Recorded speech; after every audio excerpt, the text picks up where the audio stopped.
ಇನ್ನು ಬಿಕ್ಲು ಶಿವ ಕೊಲೆ ಪ್ರಕರಣದಲ್ಲಿ ನಾಪತ್ತೆಯಾಗಿರುವಂತಹ ಈಗ ಬೈರತಿ ಬಸವರಾಜ್ಗೆ ಸಂಕಷ್ಟ ಎದುರಾಗಿದೆ. ಇನ್ನೊಂದು ಕಡೆಗೆ ಅವರು ನಿರೀಕ್ಷಣಾ ಜಾಮೀನಿಗೂ ಕೂಡ ಅರ್ಜಿಯನ್ನು ಹಾಕಿದರೆ ಕೋರ್ಟ್ನಲ್ಲಿ ಇದರ ವಿಚಾರಣೆ ಕೂಡ ಇವತ್ತಿದೆ.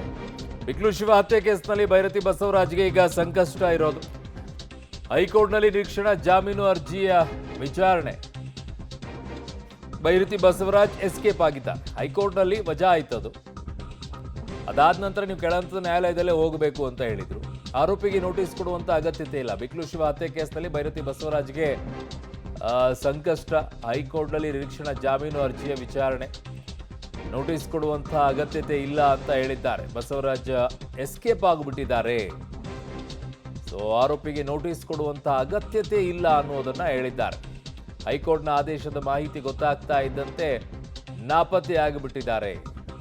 ಇಲ್ಲ ಅವರು ಸದನ ನಡೆಯುವಂಥ ಸಂದರ್ಭದಲ್ಲೇ ಎಲ್ಲಿಂದ ಎಸ್ಕೇಪ್ ಆಗ್ಬಿಟ್ರು, ಎಲ್ಲಿ ಹೋಗಿದ್ದಾರೆ ಏನು ಅಂತ ಗೊತ್ತಿಲ್ಲ. ಇನ್ನೊಂದು ಕಡೆಗೆ ನಿರೀಕ್ಷಣಾ ಜಾಮೀನು ಅರ್ಜಿಯ ವಿಚಾರ ಕೂಡ ನಡೀತಾ ಇದೆ. ಈಗ ಆ ಕಡೆಗೆ CID ಪರವಾಗಿ ವಕೀಲ ಅಶೋಕ್ ನಾಯಕ್ ಅವರು ವಾದವನ್ನ ಮಂಡಿಸ್ತಾ ಇದ್ದಾರೆ.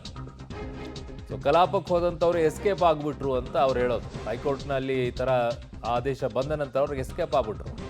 ಕೊಲೆ ಕೇಸ್ನಲ್ಲಿ ಆರೋಪಿಗೆ ನೋಟಿಸ್ ಕೊಡುವಂತ ಅಗತ್ಯತೆ ಇಲ್ಲ. CID ಪರ ವಕೀಲ ಅಶೋಕ್ ನಾಯಕ್ ಅವರು ವಾದ ಮಾಡ್ತಾ ಹೇಳ್ತಾ ಇದ್ದಾರೆ. ಸೊ ಈಗ ನಿರೀಕ್ಷಣಾ ಜಾಮೀನು ಅರ್ಜಿಯ ವಿಚಾರಣೆ ನಡೀತಾ ಇದೆ. ಬೈರತಿ ಬಸವರಾಜ್ಗೆ ಸಂಕಷ್ಟ ತಪ್ಪಿದ್ದಲ್ಲ. ಇದು ರೌಡಿ ಶೀಟರ್ ಬಿಕ್ಲು ಶಿವ ಕೊಲೆ ಪ್ರಕರಣ. ಅವರು 6ನೇ ಆರೋಪಿ ಈ ಕೇಸ್ನಲ್ಲಿ. 6ನೇ 7ನೇ ಆರೋಪಿ ಇದ್ದಾರೆ ಬೈರತಿ ಬಸವರಾಜ್ ಅವರು.